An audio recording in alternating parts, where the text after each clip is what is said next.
So, we need to have a talk. That recording. Shut it off. Ooh, it sounded very murdery, to be quite honest.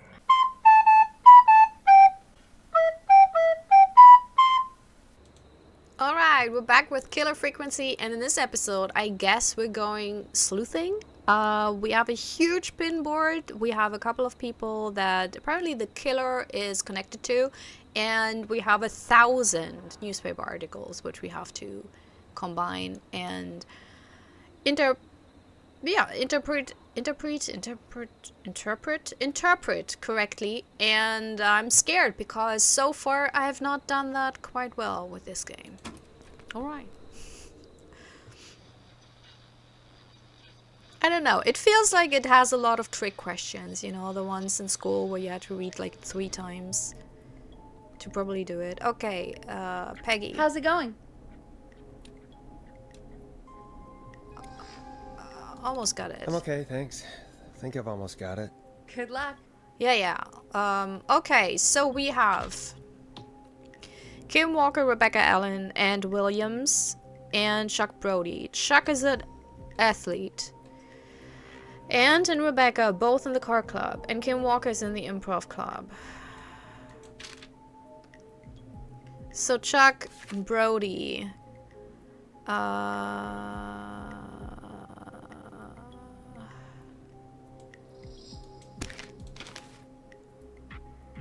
Buying him some lottery tickets. Yes. And here's the thing. So somebody won lottery tickets. Sold to a man. And he bought the gas station.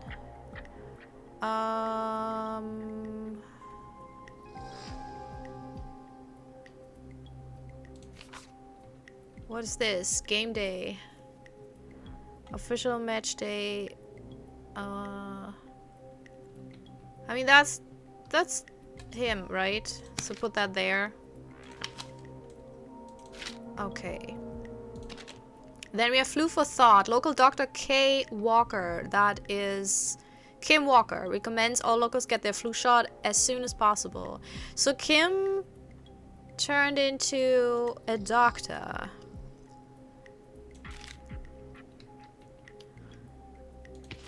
So, do you care about health and safety? Good, then come on down to the yearly convention. Featuring special mystery guest, the lead engineer responsible for the Gallows Creek Harvest Festival disaster. They say you learn from your mistakes. No, I don't think that's Kim.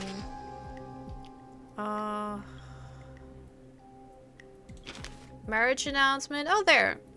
So she's with Peter Stein. Put him here.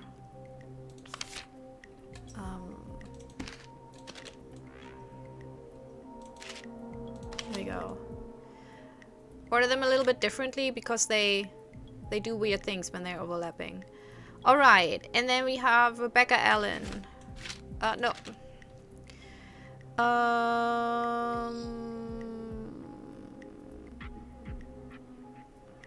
Rebecca Allen. Yeah, that was the what I read out in the last episode, and was so funny because they actually used her initials, which you would not do that. Because the other was Ann Williams for, so she's she was a former member for a crime syndicate. And what's that?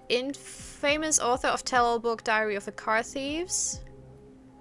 She stole our cars and then she stole, and also it's she, so it's obviously Rebecca because Ann Williams is you know, as far as we know. Okay. So who got the trailer? I'm sick of being a local celebrity. People are so mean to me. I only stole a few cars. Who cares? Buy a new one. I'm selling my trailer and leaving town as soon as possible. So I guess that's her because everyone knows about her, right? So what do we have about Ann?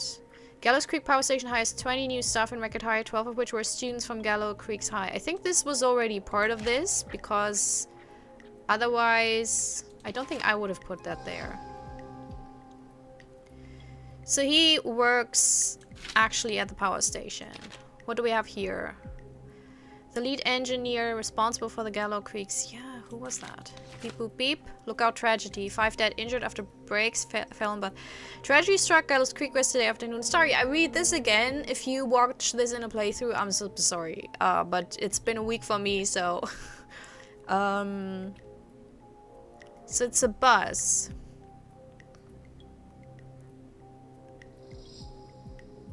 Huh. Is your car warrant citizens? The crime wave? I mean, there's been, festival. Lead engineer and Williams and junior engineer Sean Everett were distracted talking about horror movies while assembling the big wheel. They have to do community service. So, and is an engineer. I'm not quite sure what this is about. Beep beep, lookout tragedy.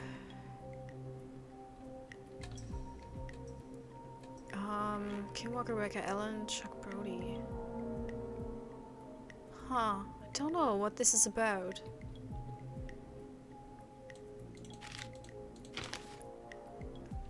So I guess this is also for Rebecca Allen with the sheriff. Put this somewhere else because I don't know where to put this. Lead engineer. Okay, so this is him. What would this be? I mean, I'm not sure because is anyone driving a bus? I don't know.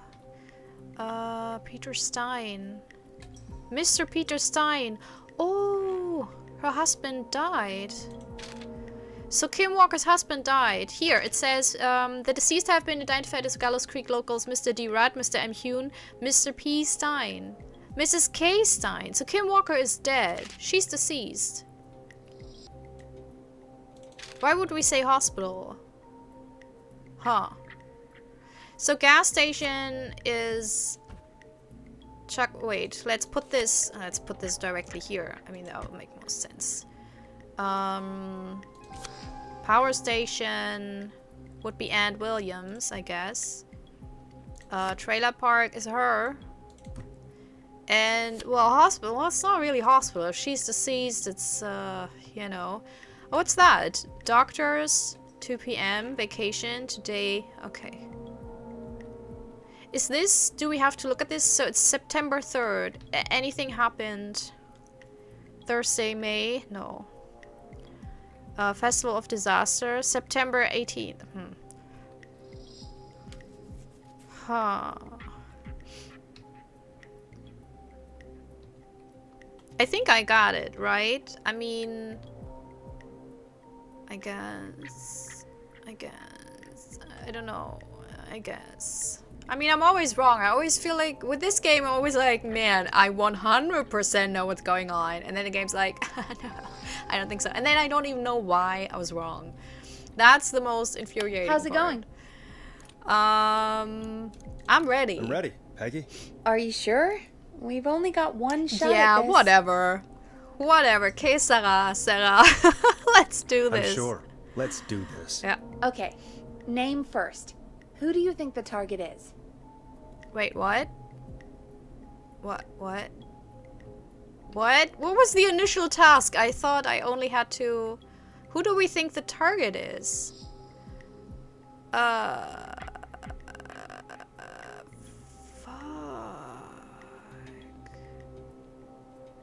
Well, it's probably Ant Williams, because he's responsible for a lot of deaths, right? Aunt Williams. And where will I find them? At the power station. The power station. Okay, I'm dialing. One moment. That's wrong. What's wrong? Forrest, I'm through to the power plant, but they say there isn't anyone by that name there.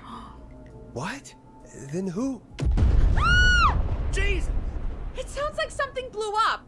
He's using bombs now? Oh my god. The call board. One moment. What? Forrest, I'm getting so many calls. Just let me... I'm gonna take us off air for a moment. Peggy, what's happening in there? Peggy. I'm back. He blew up the gas station, What? Forrest. Okay. I spoke to the fire department and the hospital. The fire department is useless now, as you know. And, the hospital's only ambulance was at the gas station. Forrest, you've got to say something on the radio. You have to tell the town. I'm putting us back on air. Now. Shit. Did I Gallows mess... Creek. I don't know how to tell you this, but, the gas station's been bombed. Please, everyone, stay safe, stay inside, and... Oh, just bring us into some music, Forrest. Let's blow this up. Here's some music while we regroup here on KFAM 189.16, The Stream. What the heck? So I did it wrong, obviously. People. There's gotta be more in the basement to show us who Clive is targeting. And if that's the case, we can get ahead of him. Stop the killings before they can happen.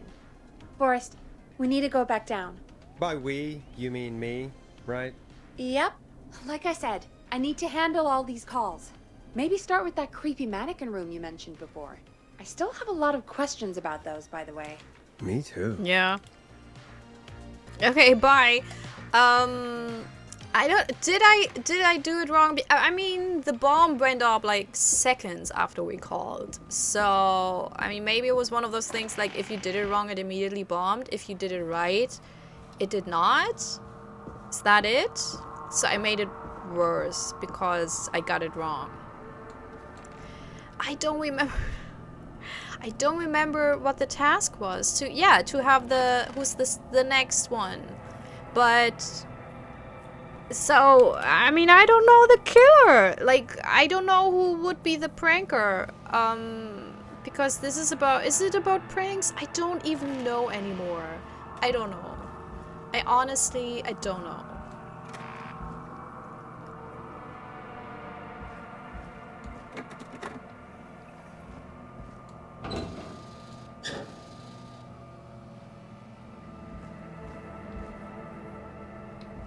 Hey, didn't I... They're back. That wasn't me. Someone was here. Oh, someone was here.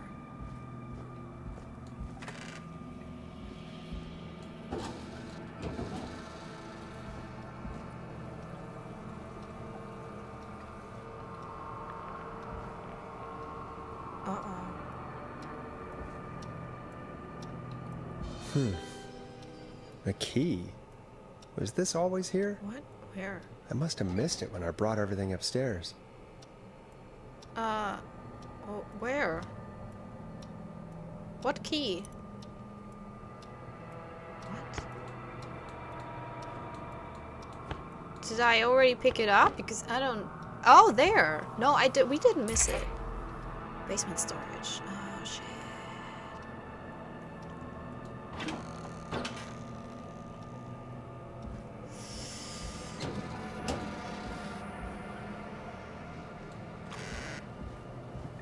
No. He was here.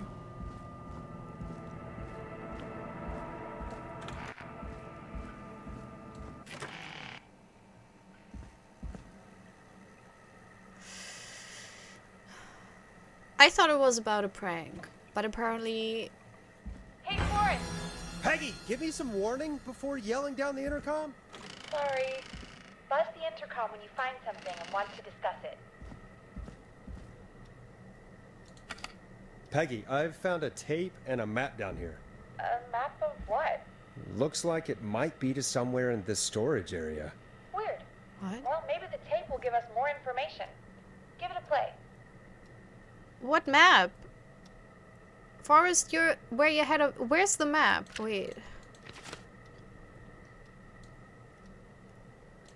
Uh-huh. That's a map? Okay. George Barrow, 1968. That's when this all began for me. Follow the maps. Find the tapes. I'll be waiting. Wait, George Barrow? We all heard that he drowned after a night out drinking. Was it actually Clive? Has Clive really been the whistling man for that long? He says I need to follow the maps and find the tapes. I guess that's what this map is about. I think we need to see what else is hidden down here. Be careful, Forrest. Keep looking. Buzz the intercom when you found something. Okay. Storm Riders. I feel like I'm completely... I lost the plot. It's official. I'm not quite sure I will ever get into it again. But you're stuck with me. Well, you're not. You can just turn off, you know. I'll try my best, though. It's not like I'm trying to be bad at this. Okay, that photo. Okay, so it's not this one. Oh yeah, it's there. I see it, but first... What? What? Okay, so this is the first tape.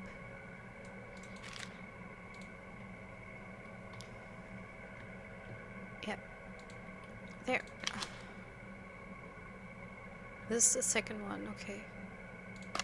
Time of autopsy is 7 a.m. Cause of death is asphyxiation from drowning. The degree of rigor mortis indicates that the subject has been deceased for 5 hours. That puts the time of death... That's it? Okay. Next one should be this here. Yes. Okay.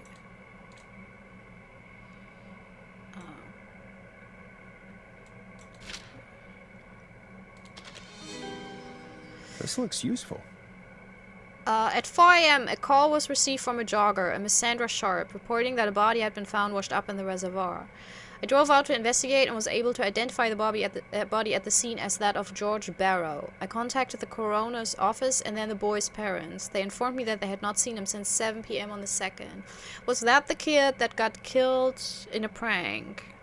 1968. Okay. George Barrow. Georgie. Like in It.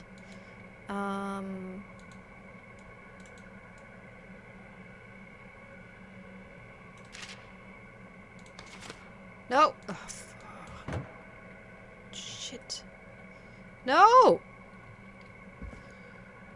There we go. Mm-hmm. Okay. Small lacerations to arms, legs, and face, typically obtained by running through foliage. Oh, he ran away. Severe blistering to the feet, as though the deceased had been running without stopping. So maybe he was scared and he ran away from something. Okay. Ah, here it is. Okay. Let's take the third one. Okay, yeah, we found that.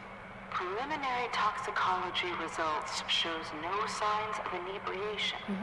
However, a high amount of cortisol was found, indicating elevated levels of stress in the immediate moments before death. It's not that one, no, it's this one.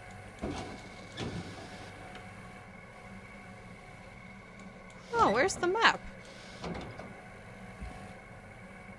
Oh, there.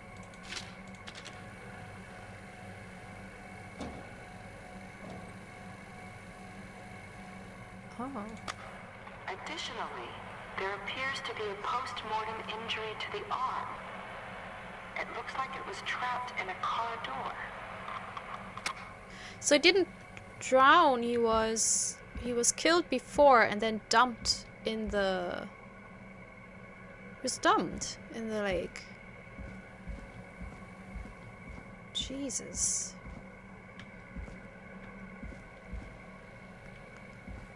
There we go. Oh, there we go.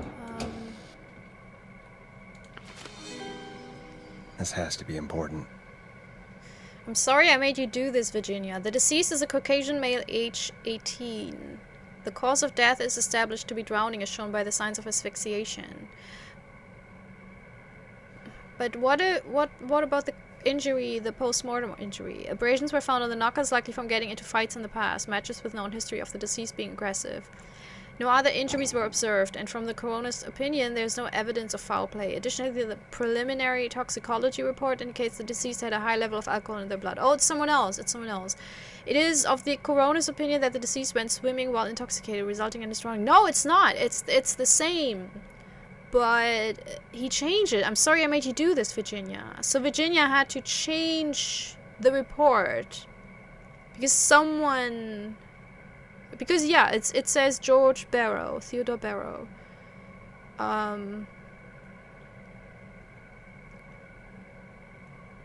So someone wanted to not show that he had been a victim. Interesting. Oh, wrong button. There we go. It is the coroner's opinion that the subject likely feared for his life and was chased, resulting in a fall from a height into a body of water, where he hit his head, was knocked out, and drowned. Following that, he was moved. Dr. Sullivan, we need to have a talk. That recording. Shut it off. Ooh, it sounded very murdery, to be quite honest. Okay. Anything else to be found here? Ooh, a new vinyl for my collection. Alright. Unlikely place and kind of like untimely. Like, is that really... Would I give a shit in this situation? Dear viewers, I would not.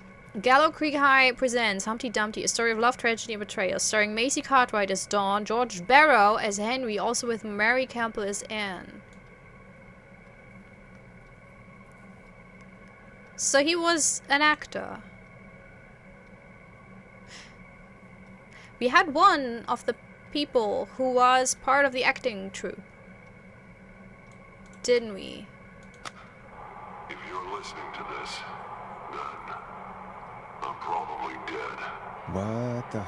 I'm a man who likes to stay informed. I've got subscriptions to newspapers all over the country. A few weeks ago, I noticed headlines cropping up in those papers, one after the other. Each headline about a murder. Each murder, the death of someone I knew almost 20 years ago. And each one drawing closer to Gallows Creek. Drawing closer to the anniversary. None of us are innocent, but I don't think we deserve killing. All I hope now is that I can save some folk from the worst. That I can. I don't know. Do something to make up for what I did back then, I guess. I didn't kill anyone, mind you. But that's past mattering. Now, there's more I could say. That I should say. But my employer made it clear that my family would pay a high price if I ever spoke out. So, hopefully I've said enough for you, listener, No. whoever the hell you are, to start putting the truth together. What the hell? Peggy is not gonna believe this. What? He didn't say anything. He could have been also he was so slow in speaking. So obviously he was not under duress, you know. So he had time. I know those tapes, they're minimum the half an hour, mostly rather 60 minutes or 90 minutes. So he had all the time in the world to just lay it out for us. I mean, what kind of dickhead do you have to be to just know this big secret and then be like, well, I guess I put this all together. So we know he was probably the person who told Virginia, hey, that she should change the report. So it didn't say that George died of basically, like, I guess a prank or whatever.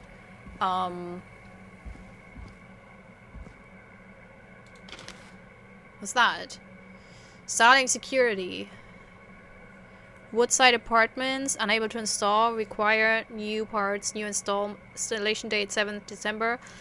KFAM radio station, client opted for manual installation of the security. That's not good, right? That is, we don't like this. We're not happy about this, I guess, right?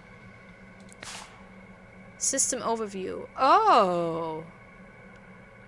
Our state-of-the-art security system uses a 6-digit code system. Simply enter the code into the keypad and feel total peace of mind. The Starling Security Alarm System 4000 comes with a range of features. The default codes for these features are listed below. Note, please change these codes immediately to prevent unwanted entry.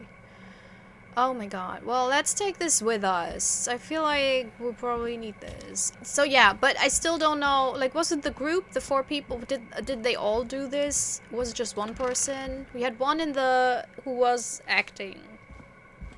Or at least it said so. Peggy? I think we should go upstairs right now, right? More to do?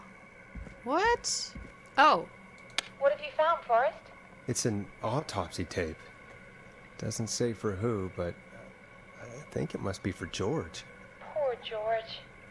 He was so young. Something's bugging me, Peggy. What do you mean? I swear I recognize the voice of the woman talking on the tape. I just can't place it. Seriously? Do you think you've met her before? I don't know. I mean, I just got here recently. I don't know. Found another tape. It talks more about how George died. What did it say? It sounds like he was running for his life. Sprinting through trees and bushes, getting cut up all over. What would drive someone to do that? I'm not sure yet. There's also a tape about a toxicology report. There were no signs of drinking or that he was on anything. What? But everyone said he went swimming drunk and drowned. It was in the newspaper and everything. I found a written autopsy report. What does it say? According to that, it's just like you said at the start. George drowned after getting drunk. Said he liked to fight, too. But that contradicts the tape. I know. And I think I know why. There's a note with the report that says, "I'm sorry I made you do this, Virginia." If it was on the autopsy report, then Virginia must be our coroner. Wait, the caller from earlier, when we had to call the takeout restaurants, wasn't her name Virginia? If only she had made it. Then we might have learned more about what's going on. It's okay. We did what we could. The takeout idea was a long shot as it was. I found a tape that introduces a new detail to the story. Post-mortem injury. Apparently, his arm got caught in a car door. A car door? Yeah, after he died. How do you suppose they can tell? How can they tell? I'm a radio producer, not a coroner. The written report I found doesn't mention it at all. How did his arm get trapped in a car door after he died? Unless he got it when the police collected his body, I guess someone else must have moved him after he was dead to where he was eventually found. But the report, what is going on here? I found a police report. Mentions a friend from earlier, Sandra Sharp. Sandra. The jazz runner? That's right. She found George's body washed up at the reservoir. The reservoir? Yeah? What's strange about that? George got cuts from running through foliage, right? But there's no forest around there. Also, how did it wash up at the reservoir? What do you mean? Reservoirs don't have tides. But that's what the police report said. It's not possible, though. I did a school project on reservoirs and got an A. But, yeah, not important right now. The important thing is that it doesn't make sense. What are you suggesting then? That the body was originally found somewhere other than what the report suggests? That the sheriff tried to cover it up, but accidentally let something slip? Something like that. I think. Well, Sheriff Matthews wrote the report. If he hadn't been eviscerated, we could have asked him. True. But Sandra is still alive. Once we're done down here, we should give her a call. In another tape, the coroner comes to the same conclusion as I did. George was running from something. Maybe an animal? Maybe, but then there's this next bit, where the coroner thinks he was moved post-death. So she agrees with us. At the end of the tape, someone burst in and demanded Virginia stop recording. I think it was Clive. This is starting to make sense now. This is a conspiracy to cover up what happened to George. I think I found Clive's last recording. I think Clive might be gone. Gone? I found a confession. Not for any killings, but for playing a part in covering up George's death. He left this behind in case he died. He hoped someone would find it. Do you think the whistling man already got him? Possibly. We've had a lot of callers tonight, but maybe not every victim made it to the phone, you know? We don't know how many there really are. Christ, Forrest, that's dark. I know, but Clive said he had read about other murders in other towns, and that the murders were all folks who knew about the incident. And the killings were getting closer to Gallows Creek.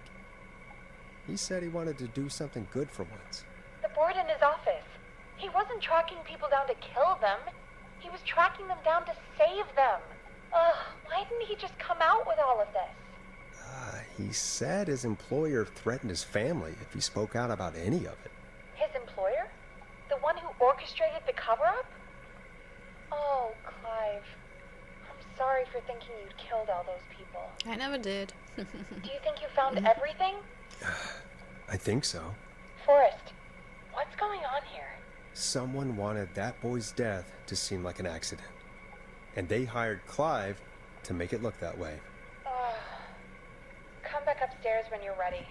We need to figure out our next step. No, but the security system. All right. Thank God you're back, I Forrest. Okay. I'm running out of stuff to pad our airtime with. Peggy, you work in radio. Forrest, I'm stressed. I mean, really. How are we supposed to keep a show going with all this happening? Beats me. But we gotta do it, and we're going to. You're right. So, what's the plan now? Well, we know Sandra was involved in George's death. Do you want to call her? I do. All right, but before we go asking questions, I think we should know what we want to ask. Is that fair? Yeah, we need to ask her about finding the body. She was the one who discovered it, but something just doesn't add up. 100%. She knows more than she's saying. I wonder what she's hiding. We'll hopefully find out soon. Anyway, just be careful when you're talking to her. Don't push too hard. We don't want her to hang up. I'll be careful. Okay. All right, calling her now. Hopefully she's at her jazz studio.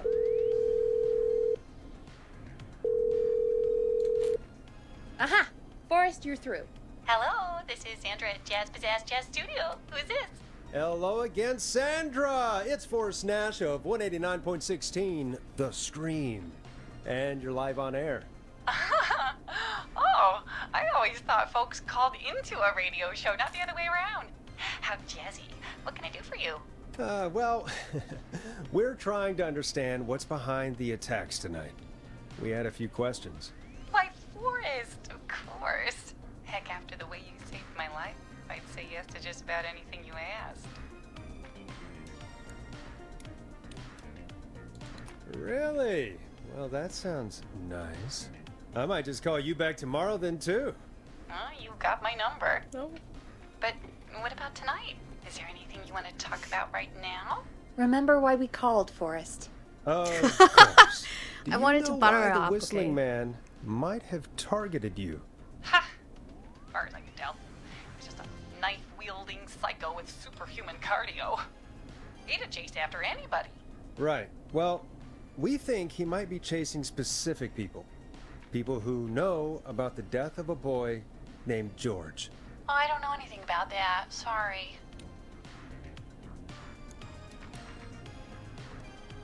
Don't make him know. Are you keeping secret? You found the body. Sandra, we know you found George's body. We have the police report. I don't know what you mean. It's okay, Sandra. We know. You do? You know about? Yes. Of course. This studio is my life. After I found the body in the river, I couldn't lose my studio. Do you understand? Sure. I understand. When the rent just kept going up, he said he'd stop if I just needed to keep quiet. And everything would be okay.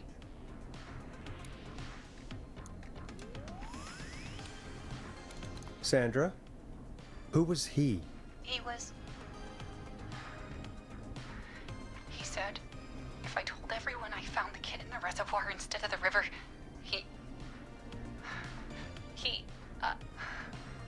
I'm sorry. I can't do this. Shit. And she's gone. I don't think that could have gone any better. Really?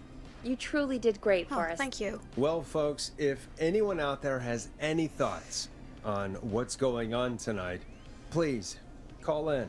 That's good timing. We've got a call waiting just this second. Who owns all those? Is it the radio station owner or someone else? Welcome to 189.16 The Scream with me, your host, Forrest Nash. Hi, Boris. I know this is really out of the blue with everything happening tonight. But I wondered if you could send a special birthday message to my uncle. It's the pizza place. It's the pizza. No. It's the pizza place. I don't wanna. Oh, come on! It's his birthday. I won't have a chance to do it again until next year. No. May as well, Forrest. Fine. What's his name?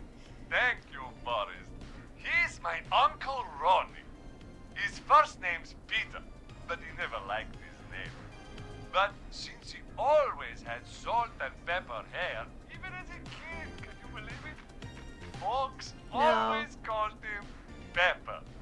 Thanks for the history lesson. Is there anything besides happy birthday you would like to say to Mr. Pepper? Oh my God, damn it!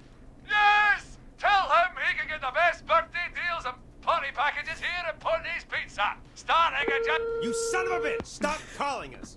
God damn it, Peggy, this is your fault. My fault? I said I didn't want to do it. Don't blame me because Brian Ponte can't control himself. Ah. Don't worry. We've already got another caller on the line. Just pick it up, okay? This is 189.16 The Scream. I'm Forrest Nash. You're on the air, caller.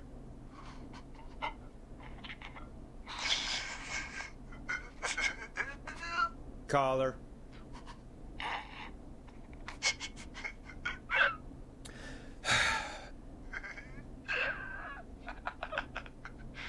Ponte. Ponte's Pizza always delivers. Come rain or sleet or whistling man, we'll be there.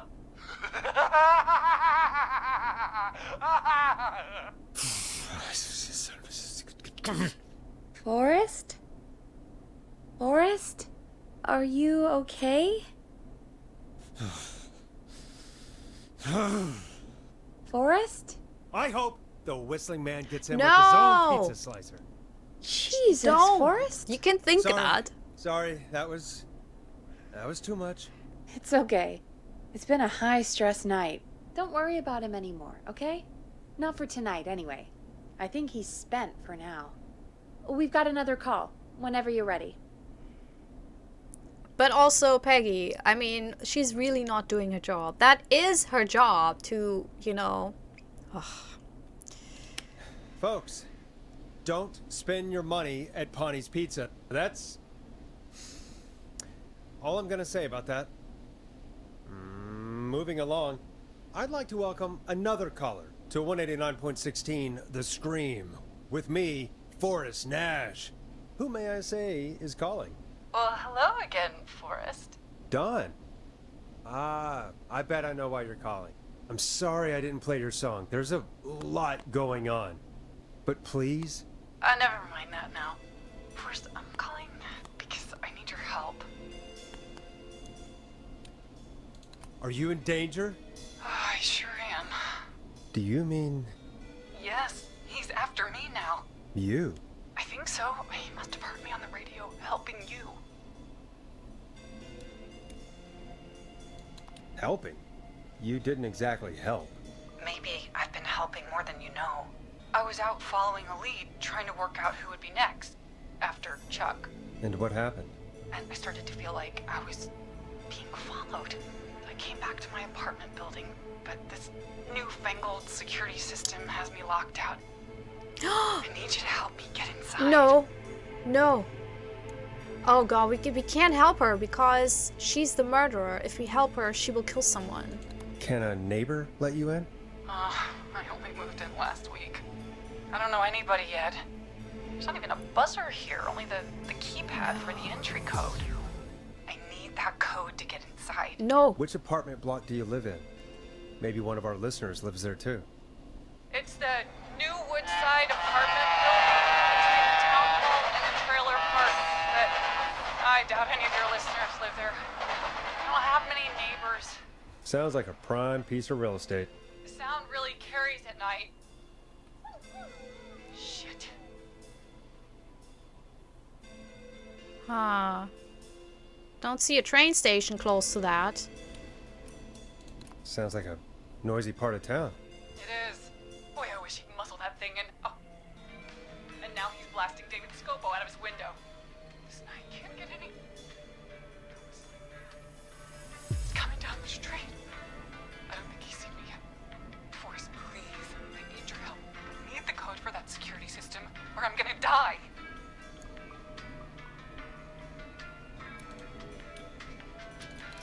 What's the name of the security system? There's a sticker on the box. It says Starling Security 4000. There's a keypad, and it looks like it wants a 6-digit number. Starling Security 4000, huh? That's right. Very newly installed. I need the key code before the whistling man gets me. Yeah, of course. Don't worry, Don. Thank you, Forrest. I knew I could count on you. I'll sit out of sight. Call me back soon. Wait a minute. The trailer All park. right, folks. Here's a little tune for you all to enjoy while I try to break Dawn into her apartment. No, the trailer park is where Rebecca Allen is. No, wait. Yeah, that's the question. I thought I heard train, but I don't see any Play a record, Forrest. train. Oh look, we had a whole thing for, I guess, this one. Oh yeah, sorry. You'll like this next song. You were pretty quiet there, Peggy. Forrest, was it just me, or was there something... Yeah, it wasn't just you. Something was weird about that. Yeah. Well, tell you what. We have a Starling 4000, or whatever, here at KFAM. Clive bought one for the station. Maybe we can find something to help. Well, I'm not sure who. But to help someone. Yeah, we'll take a look, but also look back at the... Okay, so she's locked out of the Woodside Apartments, and somewhere Clive probably has the papers for the Starling 4000. So Clive actually installed it manually, so it wasn't for us to do this here. But I'm quite sure we'll find the information because I found this note about where it was installed, and I think it pretty much we can see if the apartments are part of this because I think they're not. Order delivery form. Starling must have left this by accident. This system's not even installed at Woodside. So she lied, and she wanted to go to the hospital. Maybe to the hospital, you know, because that's where one of the other victims is.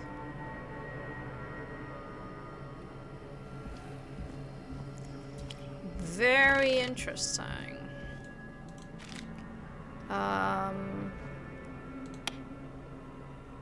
No, I can't. Okay. Starling 4000. User manual. Ah, these codes should come in handy. I don't want to help her. She's not in the apartments. That's for sure. So we'll not help her. It's too sketchy. She wants to go somewhere else. I mean, I have this suspicion that she's the murderer. Welcome back, Forrest. Find anything? The Starling 4000 security manual. It's got a bunch of codes. Good. And did you find anything else? I saw a list of everyone else who bought the Starling 4000. Know who was on there? Oh my god. Roller Ricky! Do you think we should give him a call? Is that crazy? I don't know what you'd say, but... That might be a good idea. Okay, one moment. I got the number here. Didn't even think about that. Patching you through.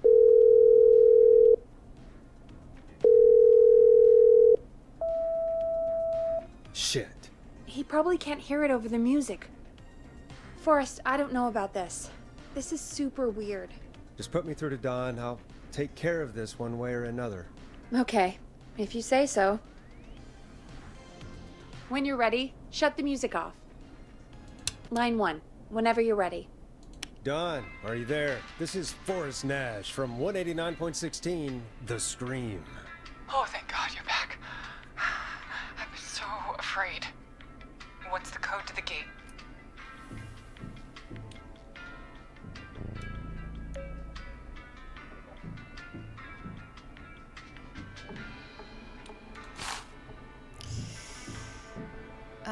Warning, this will set off all security measures.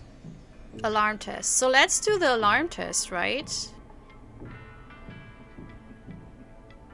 Set off means it activates it, right?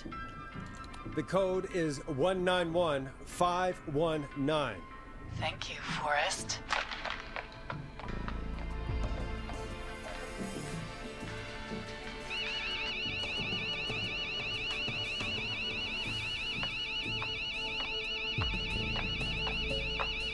Son of a bitch. Ah! Oh, that's not a cry of fury. Shit. Is she?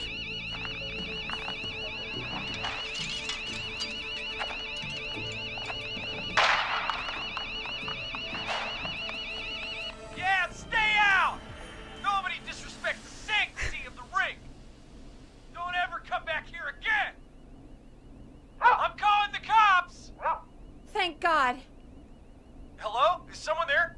Ricky, get back inside and turn on the radio. Whoever that was, she was trying to break into the ring. She? Forrest, man, you got no idea. That was him! That was the whistling man!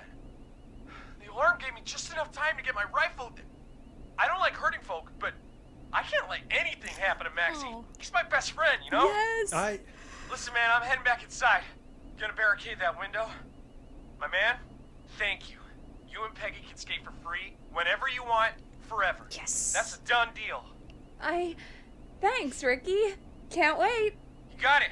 Talk to you soon. I literally Okay. could not wait. Gallows Creek, here's some music while we process what just happened.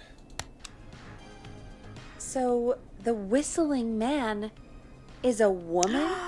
Feminism! Yay! Serial murderers can also be women. You never thought that, right? You sexists. Honestly, I had my suspicions. I worked it out a while ago. Honestly, I worked it out a while ago. I did. Yeah, I worked it out a while ago. Yeah, sure, Forrest. You just never mentioned I it. did. I talked a lot about it. She called up. You spoke to her Yeah, multiple I times. commented it. I knew she wasn't right. Yeah. Is that right, Sherlock? Yeah. Why do you think she requested that song? I mean, maybe she actually wanted it. Could be her favorite killing song. Ugh, that's awful. So, what now? I guess I should make an announcement. We do have new info. Okay, kill the music and you can make the announcement. Maybe she wanted me outside. I thought I would get some more info on this because maybe it has history, you know, the song and everything. Okay, you're live in 3, But okay. 2... Hey folks, this is Forrest Nash here. I hope you're all safely locked inside. For those of you listening to that last call, you might be wondering what to make of it all. Here's our take. We now believe the killer is actually a woman. One who might manipulate you into letting her in before she attacks you.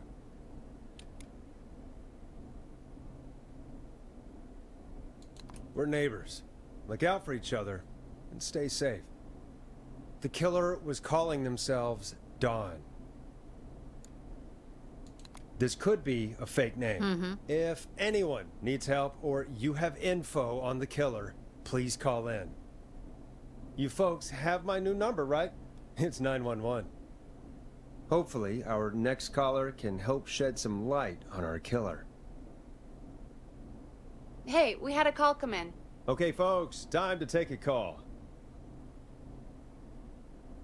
This is Forrest Nash, and you're listening. Please help me. My name is Casey Moore. I'm at 25 Nancy Drive. My best friend's been stabbed. He's bleeding everywhere. I don't know what to do. Please help me. Is he still breathing? Yeah, but he's bleeding out fast. I really need help. Please. Take a breath. We'd been out at the reservoir. We were heading back to his place when we heard this whistling all of a sudden. He just started freaking out. He screamed at me, told me to hide. I'd never seen him like that, and I just panicked and ran and hid in a bush. Oh no. Forrest. Then what happened? He went up the road and talked to someone. I couldn't really hear or see anything. It sounded like he might have known the person, and they just stabbed him. Casey, was he talking to a woman? I don't know. They had a mask and wore all black. That's all I know. Please, we need help here. I'll get you help, but I need to know. Where did the masked person go? They left. They left him to bleed out. I waited until they were gone, then dragged him into the garage and called 911. Wait, why didn't she make sure he was dead? I don't know. I think I heard them say something like, "It's not so funny now, is it?" Oh. Before they left, but please, he needs to get to the hospital. I can't drive, so we need an ambulance. Forrest, the ambulance was destroyed in the explosion at the gas station. You should get all the info you can. Can you tell us where your friend was stabbed? They stabbed him in the stomach, and then stabbed him again in his leg when he was on the ground, and it's... Oh, the knife is still there in his leg. What's your friend's name, Casey? It's Jason Parker. We'll be right back. Peggy, patch us through to the hospital. On it. Phoning St. Gabriel's now. Switch to line 2. Hello, St. Gabriel's Hospital. How can I help you? Hi, this is Forrest Nash from 189.16. We have a stab victim at 25 Nancy Drive named Jason Parker. He's been stabbed in the stomach and the leg. He's bleeding heavily. Oh God, I'm sorry. But the ambulance is, well, you know. I know, but please, we need something or he's going to die. Forrest, listen, you're going to have to get him here. We need to see him and we can't get there ourselves right now. We don't have any way to drive him right now. And even if we did, he's bleeding out fast. All right, listen. We need to buy him time to get here. That means stopping the blood first and then finding someone to stabilize him. To stabilize him, you really need someone with first aid training. Do either of you have any? No. Me neither. Damn it. I'm really sorry about this, but I have other patients who can't wait. All I can do is talk you through the procedure as quick as I can, and then leave the rest to you. You think you can handle that? Well, we don't have much choice. We don't really have much choice. Hit me. Okay, from the top. If he's bleeding out, then you need to get him comfortable and try to stem the bleeding. Lay him down. Apply continuous pressure directly to the affected areas. When the bleeding slows, get a clean cloth of some kind and hold it over the wounds. Get them comfortable. Apply pressure. Clean cloths when slowed. Got it, I think. You said he was stabbed, right? Mm-hmm. If the object he was stabbed with is still in him, don't take it out. It's stopping the worst of the bleeding right now. If anything, you should secure it so it stays where it is. I wouldn't have thought of that. It makes sense, though. God, that was a lot of info. But I think we can handle this. Glad you got it so far, because there's more to go. Oh, fuck. Keep going. I'm still with you, Doc. What else do we need to know? If he's lost a lot of blood, he may enter shock. Shit. If he does, act fast. If you applied a cloth and it's bleeding through, don't remove it. Just apply another on top of it.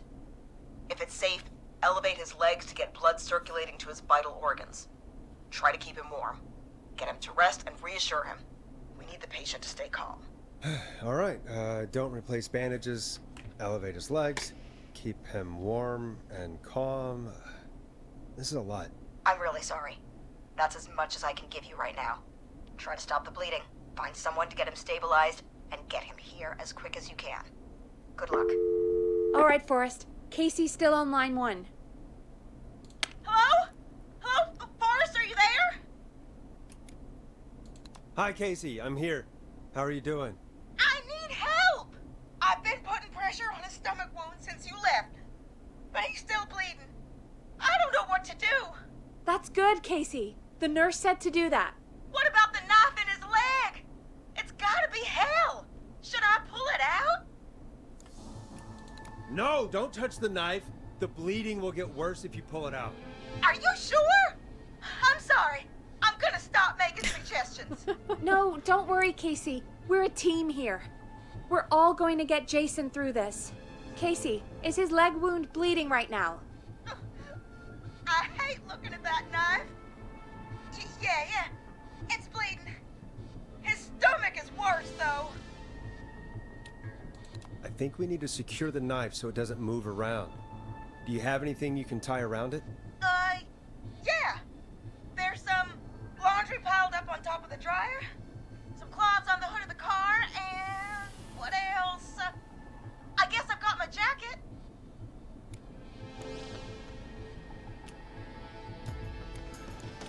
Sorry about this, Casey. I think it's best we use your jacket. It's probably less likely to bleed through. It's just a jacket. Give me a second. Here we go. I'm sorry, Jason. It's secure. I'm putting pressure on his stomach again. Oh, I'm starting to think we might make it. Forrest, can I have a word? Okay. Casey, I'm gonna have a quick word with Peggy. Keep putting that pressure on and let us know when the bleeding is under control. You're doing great. But what if something happens? We'll still be here. Just shout if you need anything, and we'll be there. I promise. Okay. I'll wait. Jason, please be okay. What's up, Peggy? We can't stay on the line with her all night. Dawn is still out there. What if other people need us? You're right.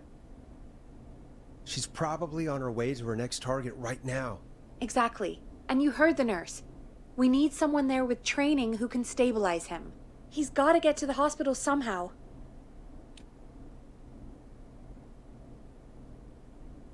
Any suggestions, Peggy? I might. A little before you started working here, KFAM did a mandatory first aid training course. Me and Karen missed it because we were away on a producer getaway. You skipped it, didn't you? Never mind. So, how does KFAM's first aid course help us? Casey said they're at 25 Nancy Drive, right? Yeah? Why? They put up a bunch of cheap houses around there about 10 years ago. So a bunch of people here at the station live around there. Do you think any of them could help Casey and Jason? Probably, but I don't know who lives there. And since I missed the training day, I don't know who knows first aid. Could you call them and ask? I don't know everybody's numbers. I've only ever called Karen. Everybody's personnel info is probably in Reggie's office. Got it. I'll look through their files in Reggie's office. It's a life or death situation. I'm sure they won't mind. Right. But there are a couple of problems with that. Naturally. It's sensitive information, so Reggie probably locked it in his safe. Great. Great. Do you have any idea what the combo for the safe could be? Not a clue. Reggie's a serial note-taker, though. Maybe something in his office will give it away. Right. There is something else. I'm not gonna like this, am I? Have you ever heard, "The future is floppy"? Peggy, what the hell are you talking about? I'm talking about floppy disks. Floppy disks are like these futuristic things that have information on them. You put them in a computer and they do something. Peggy, I know what a floppy disk is. Anyway, Reggie decided that the future is floppy and started phasing out our physical records and replacing them with these floppy disks. I imagine it's the same for our personnel files. That's good to know. Since we haven't heard anything from Casey, I'm guessing Jason's okay for now. I'll check out Reggie's office and see what I can find. You'll need a key for that. I'll just slide it under my door now. Thanks, Peggy. I'll just have to look around. Alright, okay, we'll do this and then I will... I'll patch my mic down to the office, so you'll hear me over the intercom. Yeah, okay. We'll do this and then I will end this episode. It's not opening. Where is his office? Master of unlocking. Well, I mean, you have to find all the keys because otherwise you're not getting in. So it's not like an accomplishment. It's more like a progression thing. It sounds like something that I will mess up. I'm honest here. You know, well, let's not kid ourselves. I thought I was doing fine, but no, I don't think so. Alright, let's look at everything. This certificate is to certify that Reginald Scott has successfully completed the standard course in first aid to the injured, so he did it. Also, yeah, so we heard the train because it was the train station and the jazz studio was also close by, and Roller Ricky's. What I don't get is... where's the reservoir? Reservoir? There it is. And where's Nancy Street? I don't see it. Nancy Drive. There it is. Okay. Unfortunately, like upstairs we do have like little needles we can put in there, but we don't have it here, so... Okay. From below it came. Scorpion, deadly, radioactive, ginormous, laser razor. Okay. Oh.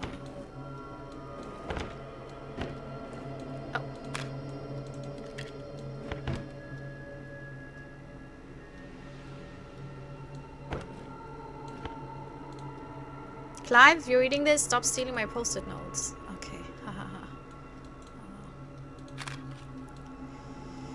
Alien sightings, UFO over park. He recorded this over Evan and Louise's wedding. God damn it. Ask Jeannie where those tapes are. It's been weeks now. Overdue. Which tapes? Chalupa Cabras, A Taste of Mexico. Okay.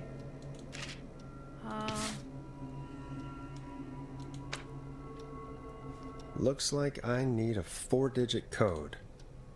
X forever, need to write pitch document. Good title. Bring back original protag and villain. So what? Is he writing a novel?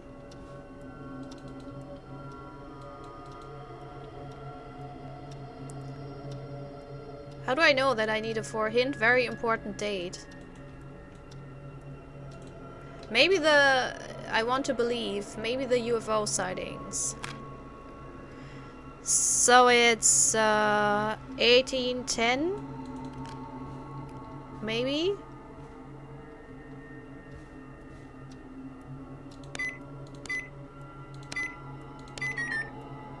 No.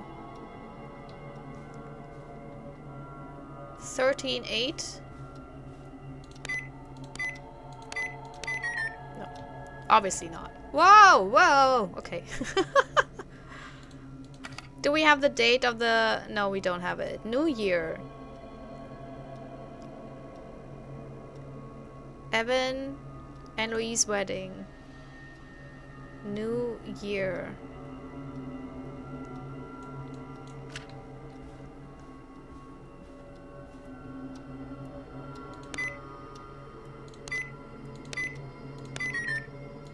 Nope, that's not working.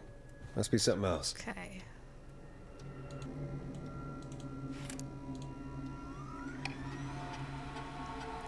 Deep Cat's Top Could Secret. this be it? No, that's a novel. Pizza delivery killer who kills with a pizza cutter. Free slice on me. Terrifyingly, there's never any pizza. What happened to the original delivery guy? Maybe write him in as final girl's boyfriend? Protagonist is college student Megan, surname to follow. She's smart, beautiful, resourceful, and lactose intolerant. Amplifies the divide between her and the pizza killer. Takes place on 11/7. Very important date for the town. Great goose gathering event where a large number of geese appear suddenly and save the town from starvation. Try to link this into the greater story. Okay. Need to kill off Megan's support network throughout the movie, like X3, but even scarier. Maybe partner with Pony's Pizzas for the launch. 1 to 10 orders, just receive a pizza cutter and tickets to the movie. So 10/7 maybe? No, it was 11/7, right? What's with me and looking at a number and saying the wrong number?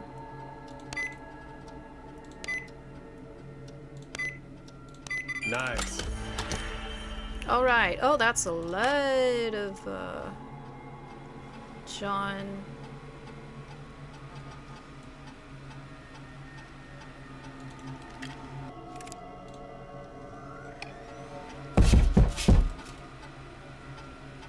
What?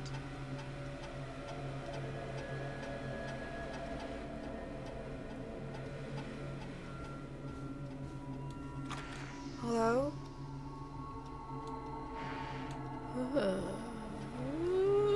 Okay. Barbara Albright, receptionist. Barbara is really getting on well with all staff here. Everybody gave her great feedback at our last review. I get the feeling there's something going on with her and Brad. Call it a hunch. Barbara got another cat recently. She must have at least 5 now. Daisy, Murphy, Penelope, Freddy, and Lord Winston. I'll need to monitor productivity going forward. The cat photos are a big distraction for the rest of the team. Barbara laughed when I told her about the concept for my new horror script. I don't care what she thinks. A story about an alien egg at the center of the Earth set to hatch on February 13th is a great idea. Why else would we avoid having a February 13th? Okay, but she's at Craven Street, which is not Nancy Street. Is that so we don't... Nancy Drive, so we won't have her, I guess? So we put her on the no pile. And next up, John Hedges, Nancy Drive, newsreader. John refused to engage with the first aid trainer during the course. I know he was a war medic, but it was station policy to send everybody regardless. John apparently has a bunch of medical equipment in his home that he procured from the military at the end of his service. Is that legal? Do I need to report him? Spoke to John again about eating the free samples that Brad gets sent for his reviews. He said he'd stop, but he said that the last 3 times too. Is it un-American to reprimand a war vet? Well,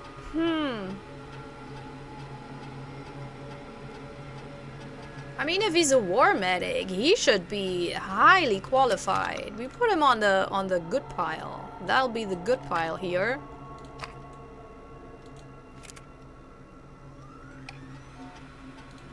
Bradley, Axtown Lane. When I hired Brad as our station's food critic, people said I was crazy. We only have 3 takeout places and a diner. What's the point?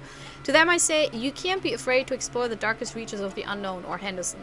Bradley and Barbara seem to be spending an awful lot of time together. I didn't realize she was so interested in Brad's work. Maybe I should join one of their after-work meetings sometime. I've always wanted to learn more about food. Brad and Barbara ended up missing most of our first aid training session. Brad made a joke about practicing. Mouth to mouth, and Barbara got really upset and stormed off. The joke wasn't that bad. Okay. You go on the no file. Pile.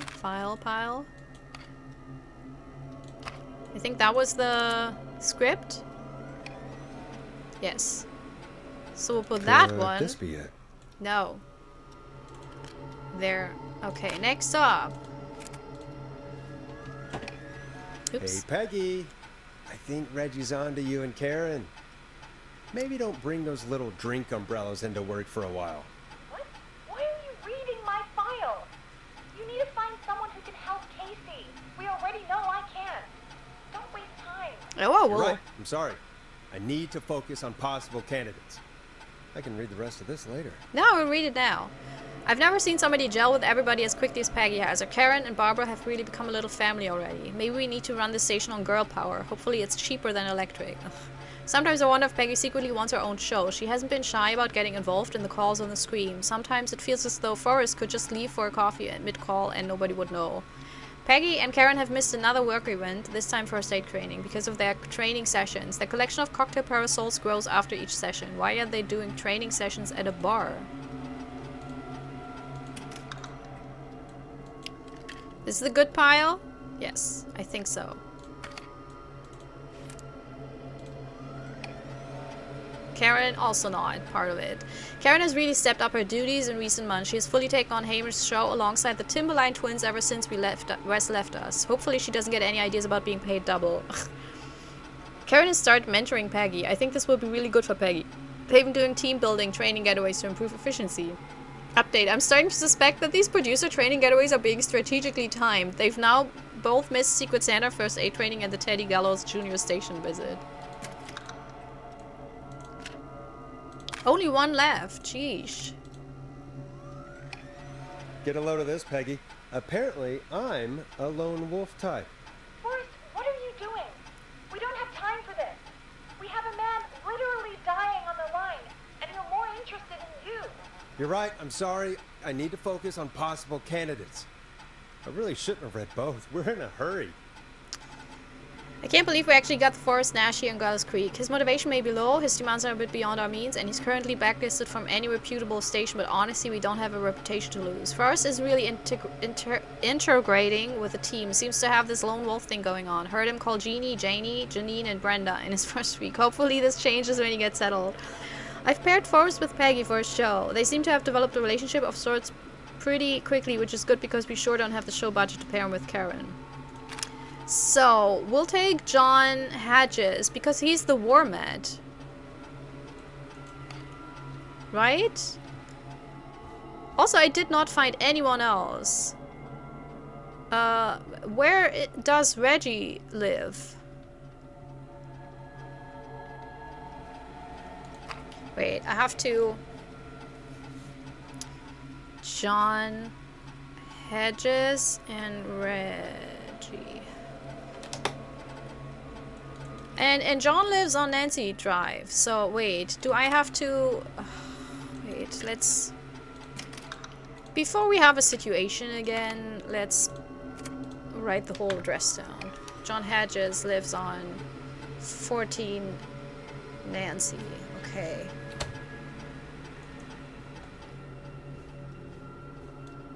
Well, I hope this will do. Yeah, I kind of... I lost all hope for the villagers in this city.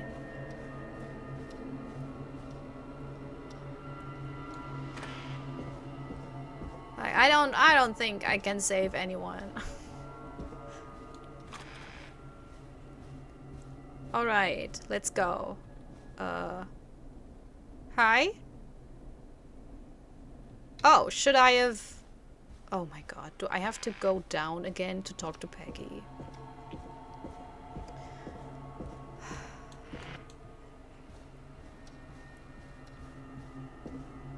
If so, then this is ridiculous. This game has a few points where it's like, ugh, the linearity is not helping it. There it is. Oh god. Hey, Peggy, you there? Yeah, I'm here. Did you find what we need? I think I know who our best bet is to help Casey and Jason. All right, good work. Who should I... Hello? Is anybody there? Please pick up. Casey, I'm here. What's wrong? Jason started going pale. I tried to get him to rest, but he just threw up everywhere.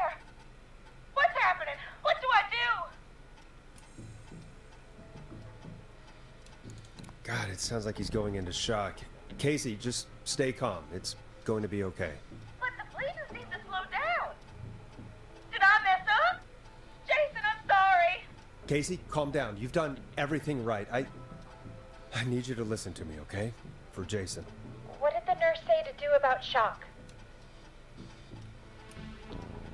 Casey, I need you to elevate Jason's legs. We need to get the blood flowing to his vital organs. Got it. Jason, stay with me. I'm just gonna move you. This might hurt. Okay. I propped his legs up on some boxes. I'm looking at my notes. We need to get Jason as warm and comfortable as possible. Do you have anything you could use nearby, Casey? Yeah. I still have some laundry next to me. I'll wrap him in some blankets. Just give me a second. Sorry. Jason's bleeding through his bandages. Should I get him new ones? Or... Oh, God. Apply an additional bandage. Don't remove the bandage. Apply another one on top of it. Do you still have something you can use? I'm using the laundry to keep him warm. So... I'll use the cleaning rags on the car. They don't look dirty. I'll fix his bandage and get him warm. Hold on, please.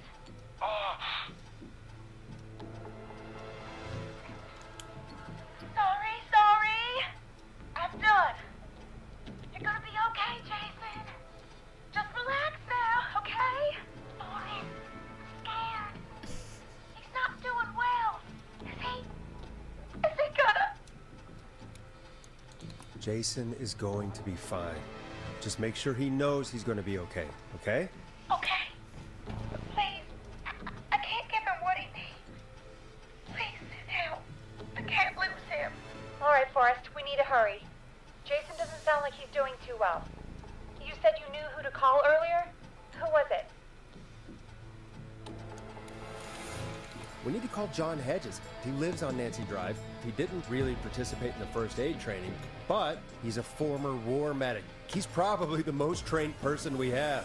Really? I never really spoke to him before. A war medic, huh? Yeah, and according to Reggie's notes, John keeps all of his old equipment at his house. He's something of a hoarder. All right. What's his number? 5420735. Calling now. Let's hope he picks... Who the hell is this calling me at? What time is it? John, it's Forrest Nash here at KFAM. We have an emergency and we need your help. Forrest, if this is a work emergency, then it can wait until the goddamn morning. Just leave me a note like everybody else. John, no, this is a medical emergency. A man has been stabbed by the Whistling Man, or... Never mind. He's badly hurt and he's going to die unless we get someone to him now. The Whistling Man? What kind of joke is this? John, we're not kidding. A man is gonna die if we don't help him right now. Seriously? I haven't been called on for over 10 years. Where's the patient? What's his condition? He's at 25 Nancy Drive. I think we got his friend to stem the bleeding, but he's gone into shock. He's passed out right now. You say he was stabbed? Do you know the extent of his injuries? From what we were told, he has 2 major stab wounds. One to the stomach and one to the leg. The knife is still in his leg, and the stomach wound is open. Understood. Let me grab a few supplies and I'll head right over. Damned if he dies on my watch. Thank you, John. We'll let him know you're on your way. Good luck. Hello, Casey. Are you there? How are we doing? Bad. Jason seemed really weak and then just started thrashing. What about now? Is he still thrashing? He's passed out. Please tell me you found someone to help. Casey, help is on the way. My colleague will be there soon. You hear that, Jason? Someone is coming. You're gonna be just fine. Just hold on for me, okay? Just hold on. Come on. Hello, Casey. This is John Hedges. I'm here about Jason. Please let me in. I'm guessing that's Jason there. Casey, I'm gonna need your help. Forrest, Peggy, don't you two worry. We've got this from here. Okay. Forrest, we'll call you back later. I have to go now. right. And with that, the show moves on. We're sending our best wishes to Jason. All right. Well, after all that excitement, I think we could use some music. Come back upstairs when you're ready. I will. I will. I think I am.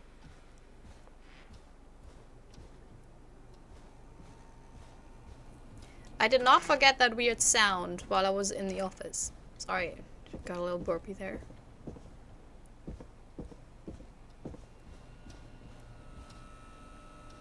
It's not working. It didn't work when I was... It was weird.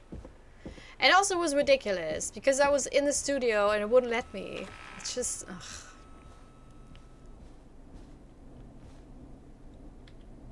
I'm back. Peggy.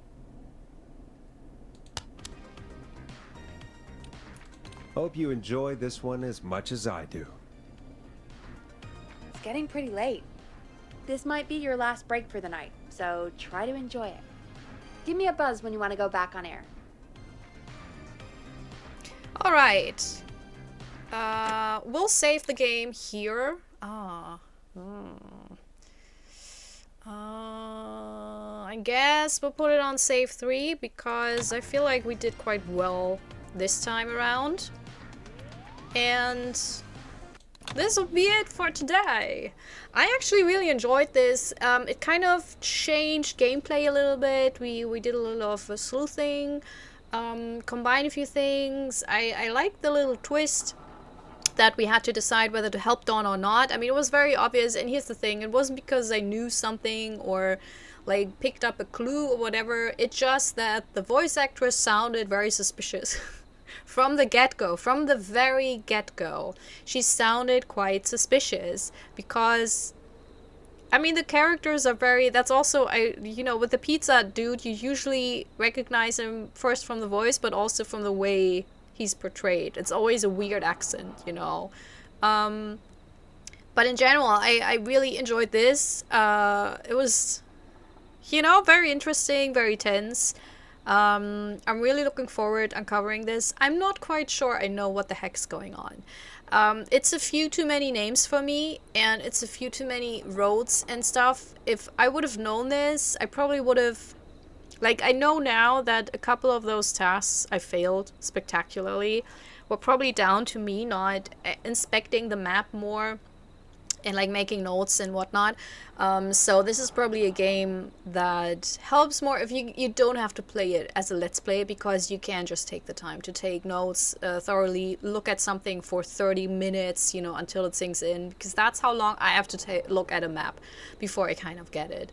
But I think in this episode we had a few tasks that were more to me, to my you know, skill sets. And I did actually make a lot of notes, and I hope it worked out. And I feel like this time around I actually analyzed everything properly, kind of. Although I'm not sure with the beginning task, like what. So apparently we should have picked the gas station, but then it immediately exploded right afterwards. So it seems like, I don't know, if we would have picked it and then we could have saved it. I don't get it. I really don't get it. That was, and that's a few other tasks, you know, or challenges where it was like, I don't really get it. But that's also because I play this on a weekly basis, so I forget a lot of stuff. And also I am a scatterbrain. I really am. But I am enjoying myself. So I think sometimes they talk quite slowly, and I get impatient. I said this in the last episode as well. Sometimes they talk banal shit that I just want them to shut up. Especially Peggy and Forrest have, like, the weird thing is, and I think that's the writing issue, is that they don't put the main call to action at the end of the conversation, but they put it in the middle, and then they have a bunch of small talk. And it's like, once you know what you have to do in a situation like this, you know, you kind of want to do it, and you don't want to keep on having ridiculous, nonsensical small talk. You know, you just want to go ahead. And then it's sometimes really annoying to just have to sit there and wait for them to finish their weird little thing, especially like a few flirting things, etc. Like, I don't give a shit. I don't give a shit. And it's not because I don't like them, but it's more that this is a high stakes situation where I feel like flirting is not the priority right now. Also, I think I flirted with one of the callers, but I did this more to, you know, make her feel more comfortable. And Peggy, I think, was a little bit jealous. I don't know if that will have any impact on our relationship or whatever. And that was also something where I felt like, well, Peggy, really, this is obviously for, you know, making her feel comfortable. Why are you jealous right now? This is ridiculous. So yeah, a few of those things are a little bit annoying, but they're not too annoying. It's more like eye rolling, you know, but you just keep on going. Because I think, in general, I think I like the flow. And I do like the story. It's all over the place, but in a good way. It's really like a very old school slasher, especially with all the twists and turns. I mean, Dawn, I saw that coming from a mile away. I think most of the Let's Players and most players of this game probably did, because it was so obvious, you know. But still, I'm having a blast, and maybe the next episode will be the last. Maybe it will be the penultimate episode. We'll see. If I missed something, without any spoilers, you know, feel free to put it out there in the comments. And I hope you had a good time. And see you next time. Bye! This is my self-recorded outro song, so I don't get hit with copyright claims. If you subscribe to a lot of fun tutorials, reviews, and let's plays.